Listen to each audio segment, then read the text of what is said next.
In this video, we're talking about ways to lower your student loan payments. Whether you're struggling to make your payments or just looking to evaluate your overall repayment plan, you're in the right place. Understanding and taking control of your student loans is so important so that you can eventually pay them off and move forward with your other life goals. So we'll cover 6 tips for lowering your student loan payments. If it's your first time watching, I'm Erica Kohlberg. I'm a lawyer who graduated with over $200,000 of student loans, paid them off, and now I'm here to help you master your money. Don't forget to subscribe and hit the notification bell below because I'm here every Wednesday with a new video. Diving right into the first tip, which also happens to be step number 1, is figuring out your exact loan situation. Everyone will be different. You might have private student loans or federal student loans or some combination of both. Each loan might have a different interest rate and perhaps a different loan servicer. Figuring out what loans you have with which loan servicers and at what interest rate is the first thing you want to do, because otherwise, if you don't have a clear picture of your student loan situation, it's going to be difficult to figure out how to lower your payments. I like to keep it simple and just create a table that shows each type of loan, the loan servicer, the amount, the term of the loan, and the interest rate. Depending on your situation, you might also want to have a few additional columns, such as whether the loan is currently in forbearance or a grace period. If you need more help with this step, you can watch my Student Loans 101 video that goes through this more in detail, and I'll leave that link for you below in the description. My second tip, and this one can be done really quickly, is to set up automatic payments. Some student loan servicers may reduce your interest rate slightly if you set up automatic payments. Now, the obvious reason to set up automatic payments is to take advantage of this reduction, but on-time payments can also help with your credit score. A third tip that I have to potentially lower your student loan payment is to contact your loan servicer about your repayment plan. For federal student loans, if you haven't selected another plan, you've likely been placed by default on the standard repayment plan, which sets your monthly payments at a static amount so that you'll have your loans paid off in 10 years, if not sooner, provided that you make regular payments.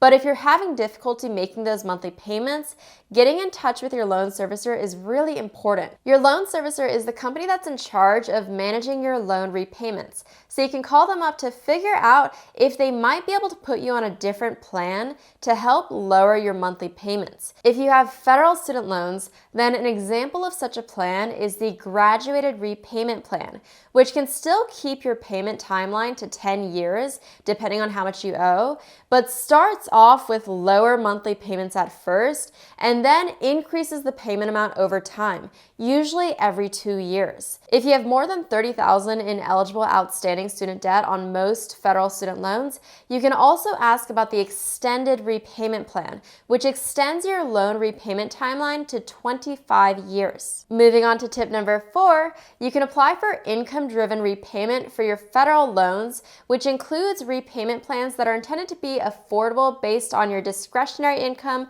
and family size. Most federal student loans are eligible for at least one income-driven repayment plan that you can see on the screen, and I'll leave a link in the description below that describes each of them more in detail. Tip number 5 is refinancing student loans. This is something that I personally did. I mentioned that I graduated from law school with over $200,000 of student loans, so I ended up refinancing those student loans with SoFi to benefit from a lower interest rate, which saved me thousands of dollars over the life of my loans. If you want to learn more about student loan refinancing, I talk about the pros and cons in this video. My final tip to lower your payments is to look into loan repayment assistance programs, or LRAPs. These programs offer certain professionals, like those who work in healthcare or teaching, funds to help you make the monthly payments on your loans. There are many different LRAPs out there, so be sure to look around to see if any might be available to you. Since private student loans are not available for the federal income-based repayment plans that we talked about, a loan repayment assistance program could be helpful if you have private student loans. Now you know 6 tips that could help you lower your student loan payments. Let me know in the comments which one was the most helpful. Remember, I'm here every Wednesday with a new video helping you to master your money. So don't forget to subscribe, and I'm going to see you next up in this video about how I paid off over $200,000 of student loans, and thank you for watching.